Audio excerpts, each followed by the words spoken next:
grapevine.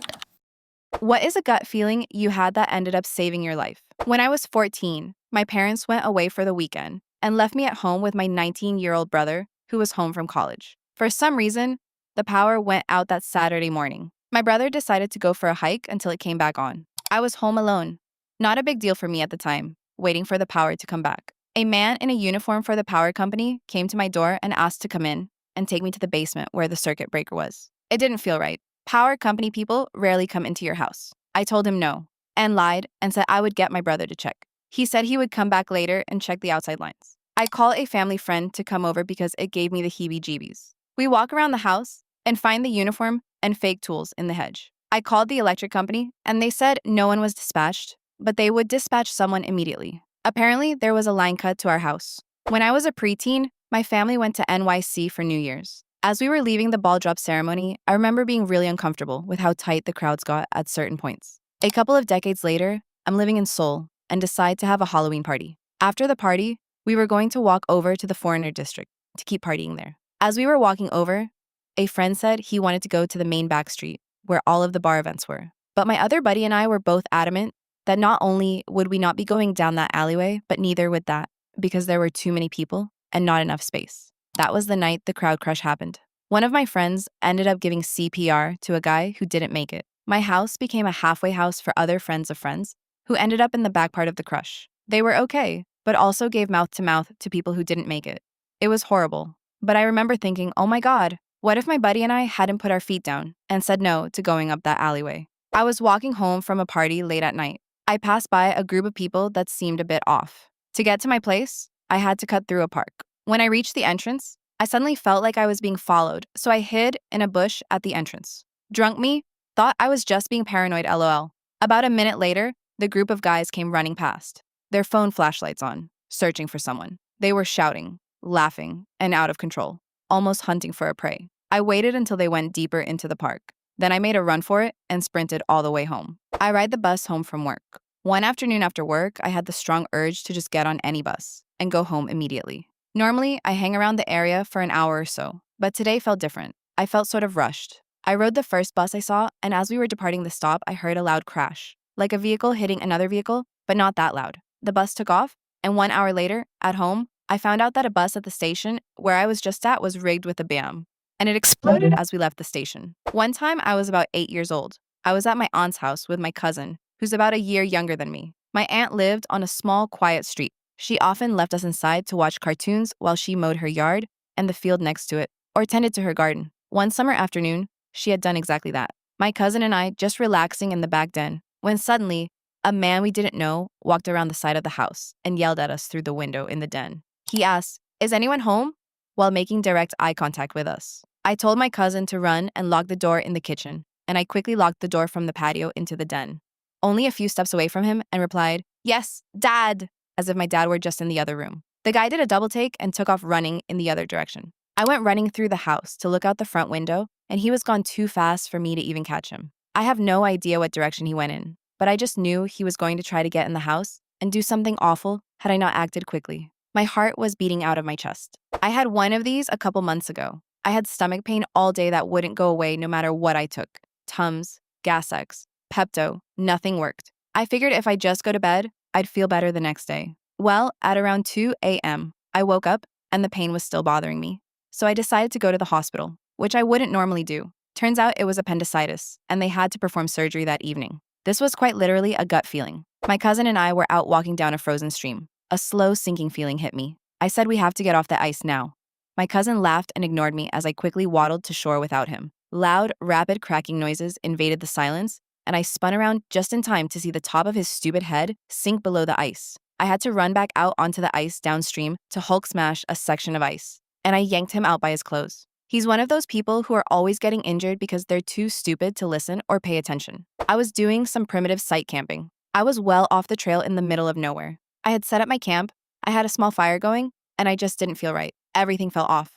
I tried brushing the feeling away, since the alternative was a few hours hiking back to my car, but it wouldn't go away. So I put out the fire, broke camp, and left. When I say my state is not known for tornadoes, I mean it. We get them. But they're minor, barely breaking, and EF1, usually EF0. This one was an EF3.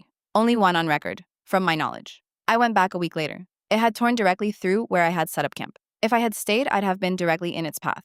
I was riding home from work on my motorcycle and felt a phantom touch on my right side. I instinctively yawed to the left in my lane. A split second after I did that, a Dodge Charger blew past me. In middle school, my best friend invited me to Knott's Berry Farm with another group of kids he was friends with. One of the girls was super cute, and rumor was that she wanted to date me. It was October time, so Knott's Scary Farm was open. For all SoCal kids around this time, we all know Knott's Scary Farm, with girl equals bag secured. I got to my friend's house after running some errands with my mom. There were 5 kids, aged 14 to 15 there. I asked my friend how we were getting there, and he said he was driving his dad's car. He was underage and had no license. Not trying to look soft, I said yes. Right before we got into the car, I had the worst feeling come over me. I literally left without making a sound, running to a nearby Starbucks and using a stranger's phone and asking my mother to pick me up. I felt so embarrassed and knew I was going to get shit all month from my friend and probably blew any shot with this girl. A few hours later, they were on their was home on the freeway and lost control of the vehicle, all 5D-I0D. When I moved to Miami, I was working nightlife at the top clubs/establishments. I was meeting people every day at any given moment. One good friend specifically told me during my first month there to never go to Diddy's house, whether for a party, hangout, for nothing. He told me nothing good comes from going over there. This friend never warned me of anything, knowing how wild my life could get. I went with my gut and listened to him. I even knew people who lived on the private islands here in Miami: Palm, Star, Hibiscus, and Flagler. I thank God I listened to my friend every day, because I knew girls who jumped at the excitement of an invite to Diddy's house, and I just knew to never fall for the hype. Went to a party with a friend. Said friend becomes extremely impaired, so another partygoer and I confiscate her keys and hide them. She spends a while trying to convince me to tell her where they are, but I got a weird feeling over my body. She kept saying, "It's okay, I sobered up, only had XYZ." I go to the bathroom, and as I'm coming out, she somehow finds the keys and jumps in her car, taking off down the road. Just as someone says, "That's not good," and she disappears around the corner, we hear a loud crash. We all run up the road to check on her, and she had ran off the road into a cow farmer's field, taking out his fence line and the side of a barn. I go up to the vehicle, and in the passenger side, there were 2 fence posts sticking out of the seat. One where my head would have been, and another where my stomach would have been. Also, not life and death, but when I was in rehab, I decided to go out to this church everyone kept talking about because we weren't allowed to do much. So I figured, fuck it, maybe they'll have snacks, lol. We walk in, and I immediately got a sense of evil, negativity. IDK, how to explain it? Besides the hair standing up on your neck and your feet trying to go backwards. LOL. After the service is over, I tell my friends, I'm never coming back here. Something very, very wrong happens here. A year later, I'm sober and scrolling FB and see that exact church had 2 of its leaders were busted for child X crimes. Not me, but my aunt. Decades ago, when she was attending college in Seattle, she went on a blind date with a guy. She said something about him gave her bad vibes. So she started talking excessively about how she had a black belt and loved sparring to try and turn him off from getting any ideas that day, and didn't want to ever see him again afterwards. Dude turned out to be Ted Bundy during his time in Washington. When I was 13 or 14 years old, I was up late at night. My dad was away for work, and my mom and brother were sleeping. I let the dog out, and when I went to let him back in, he was staring towards the dark backyard, and I got freaked out by it. So when I went back inside, I put the chain link lock up on the back door. That was the only lock we had on that door. Shortly after that, I was in the living room, and the dog was drinking by the back door. I could see the dog, but not the door from where I was sitting. He stopped drinking and started staring at the door. Then he started quietly growling. Then I heard the door pull open and the chain lock catch. The dog started freaking out, barking and jumping at the door. I ran upstairs and woke my brother up and told him someone was trying to get into the house. He came down with a bat and looked around, but nobody was there. I'm assuming the dog scared whoever it was away. We never locked our doors back then. If I had not gotten that feeling when I let the dog in, whoever it was would have been able to just walk right in with me sitting there alone. Not me, but my mom had a gut feeling that her best friend was having a heart attack and saved her life. One day they were on the phone together, and her friend just mentioned that she was just feeling really off. She felt odd pains and was super fatigued and was going to hang up and sleep it off. My mom said she just didn't sound okay and told her she should get checked out ASAP. My mom's friend blew her off, and my mom said she just had a really bad gut feeling and couldn't let it go. She told her, either you let me come, take you to the ER, or I'll call you an ambulance. Friend was annoyed but went to the ER. It was a massive heart attack, and her friend probably wouldn't have woken up if she had tried to sleep it off. Mine, unfortunately, didn't save a life, but it's a good story about listening to your gut. My cousin has been wrong his entire life, due to severe abuse from his dad, my uncle, to the point that my sister and I have called him serial cousin since we were in high school 15 years ago. He's got the soulless eyes you always hear about, and I knew eventually he would kill someone. I had a standing rule with my family that my son wasn't allowed around him alone, ever. To their credit, they listened to me on that one. Last year in June, serial cousin finally laid hands on my grandma, who he lived with, and scared her. My parents were going to go with my grandma to her house to kick him out. I begged my dad not to go, and to just call the police. I said verbatim, he's going to have a gun and shoot all three of you. They didn't listen to me. All three of them. My dad, my mom, and grandma lived. I'm still furious with my dad for leaving me without him because he refused to listen. Edit. Thank you all for your condolences. Tomorrow is 8 months exactly, and I'm really feeling it. I can't believe he's been gone for so long already. It feels like I talked to him last week. Hug your dads. Tell them you love them. I wish I could hug mine again. In college, I met a guy through a club who seemed nice at first, but something told me not to hang out with him anymore. I made excuses and noticed he started showing up wherever I was on campus. And then he kept coming to my dorm room. That weirded me out, so I started actively avoiding him, until my RA said he had been stalking her friend over the summer session, including sneaking in her room at night to watch her sleep. I started being terse and rude whenever he approached me, and eventually he faded out. Then saw in the school paper that he was arrested and thrown off campus for harassing yet another student and had been charged with attempted rape in high school.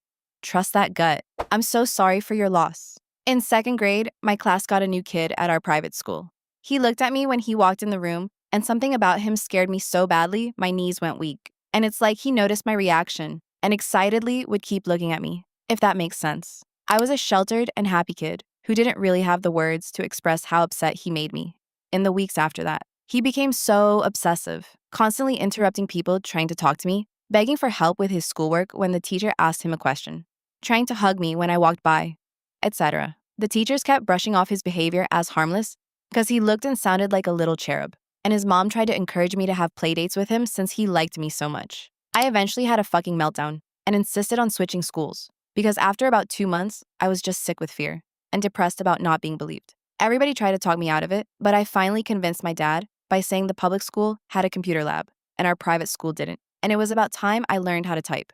This was in the ancient historical period of the early 90s. Didn't see or hear from him again till he enrolled in 11th grade at my public school. Found out when I came face to face with him in the hallway one day. The eerie look he gave me, the way he just lit up when he saw my expression, I instantly started tearing up, and my friends were confused and kind of laughing it off, because it was odd seeing me be a crybaby. And he was just a random guy just standing there, you know? But I was so upset. My hands shook in math class afterward, and I got all clammy. I remember borrowing my friend's flip phone to call my mom and asking her to pick me up so I wouldn't have to walk home alone from school. Thankfully, I didn't run into him again in that hallway, because I started using the long way around to get to my classes. A few months later, here POD one of the girls in special ed. She and I had the same color skin, hair, and eyes, plus a similar type of glasses. She got pregnant. Both families were pro-life, and his mom was a high-powered lawyer. No charges filed. Baby was delivered and kept by her family. Even fucking then, some people still told me I was overreacting about him. He graduated high school early and tried to join the army at a recruitment center outside of town, where they didn't know about what he did. But they must have sensed something was off about him, because he was rebuffed, rather unusually and aggressively. My dad heard about it through the grapevine from his colleagues at the VA. The guy moved out of town after that. I haven't seen him in person since 2006, but I still Google his name to see if he's back in the area. I still have nightmares about him. I never post my location on social media. I don't go to high school reunions. It's amazing how haunted I am by someone who never physically did anything to me, besides hug me a few times when we were 7 years old. Sorry for the sudden trauma dumping. Your comment just reminded me of the whole thing I went through. Used to work in skilled trade staffing. Interviewed a guy on Friday afternoon for an electrician position the following week. Everything, drug screen, background, and demeanor, it all checked out green. He told me he hadn't slept in a couple of days and was looking forward to sleeping all weekend and getting back to work. That was a little bit of a yellow flag for me, so I told him to call me Monday and I'd have a start date for him. Stalling. Went to work Monday morning as usual, and the local news was running a story about him having been picked up Sunday night for murdering his wife. Ready for this? Friday morning at their home.